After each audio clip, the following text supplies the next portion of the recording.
Hey, bonjour à toutes et à tous.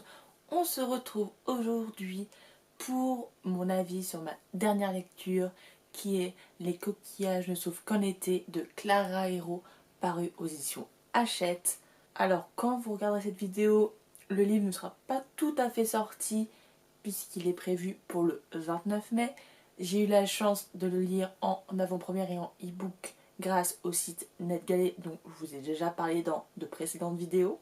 Ce livre, comme les autres parutions de Clara Hérault, est un contemporain où nous allons suivre deux sœurs, Phoebe et Lena, qui retournent dans leur maison familiale, la maison de leur grand-mère, pendant l'été, en août. C'est une maison au Pays Basque où elles, où elles vont à chaque été, mais cet été est assez différent car toutes les deux ont vécu une année assez difficile. Phoebe, l'aînée, est plutôt du genre introvertie, renfermée. C'est celle qui suit la route qu'on lui a tracée, c'est l'enfant sage de la famille, contrairement à Lena, qui est plutôt l'enfant difficile, l'enfant colérique, qui trouve toujours le moyen de se prendre la tête avec sa mère, qui est pleine de colère et de rancune. Nous allons donc les suivre toutes les deux, nous allons suivre les deux points de vue, avec d'un côté Phoebe qui a vécu une rupture amoureuse l'été dernier avec son premier amour, dont elle a eu du mal à s'en remettre, et avec Lena, elle a aussi vécu une sorte de rupture, enfin, disons plutôt qu'elle s'est pris un vent monumental d'une personne qu'elle aimait beaucoup, qu'elle ne pensait pas aimer.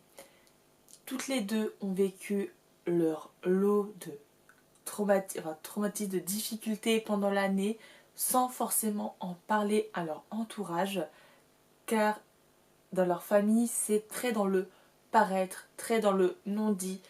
Même avec leurs amis, elles ne parlent pas forcément. D'ailleurs, Phoebe en a très peu, elle n'a pas beaucoup gardé contact avec toutes les personnes qu'elle aimait, elle s'est vraiment renfermée dans sa coquille. Pareil pour Lena, qui elle est renfermée dans sa coquille, mais donne l'impression que ce n'est pas le cas. Elle a vécu des moments difficiles, des ruptures amicales, mais sans laisser voir aux autres que c'était le cas. Dans cette histoire, Clara Hérault va surtout parler de santé mentale liée aux études, de la pression parentale qu'on peut mettre derrière. Dans le cas de Phoebe, sa mère a toujours voulu être avocate et c'est évidemment le chemin qu'elle voit pour sa fille, son aînée, qui réussit tout. Pour elle, il faut absolument qu'elle devienne avocate, mais comme on pourra le constater pendant la lecture, ce n'est pas vraiment un choix de la part de Phoebe. Clara Hérault va aussi parler, grâce au personnage de Lena, de l'homophobie intégrée. Il s'agit de personnes homosexuelles ou bisexuelles qui vont rejeter leur propre homosexualité et leur propre bisexualité par rapport à tout ce qu'il peut y avoir derrière. Par exemple, l'homophobie qu'ils peuvent se prendre dans la tête. Voilà. Il y a plein de raisons à ça et Lena va être dans ce cas-là. Comme vous pouvez le voir, Clara Hérault nous sert encore une fois un livre contemporain avec plein de sujets importants à traiter et c'est traité d'une magnifique manière. Comme d'habitude, les mots sont simples mais ils vont toucher en plein cœur et ils vont vraiment parler à l'âme. En tout cas, ça a été le cas. J'ai plutôt apprécié Phoebe que Lena parce que je me retrouve beaucoup plus dans ces personnages introvertis et renfermés qui veulent toujours paraître sages, toujours ne jamais faire de mauvais pas. Je me suis beaucoup trouvée en elle, même si on a complètement des...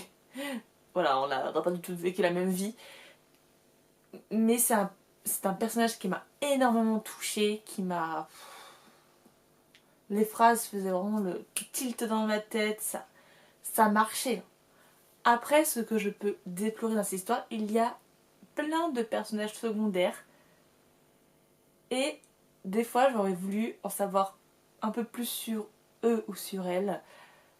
Il y a les parents de Phoebe et Lena avec cette mère qui est toujours après ses filles, qui leur met la pression, voilà, qui est toujours là, le père qui est toujours au travail, on va suivre un des amis de Lena, on va suivre une nouvelle rencontre pour Inaya, où on a beaucoup de choses sur elle qui sont assez intéressantes.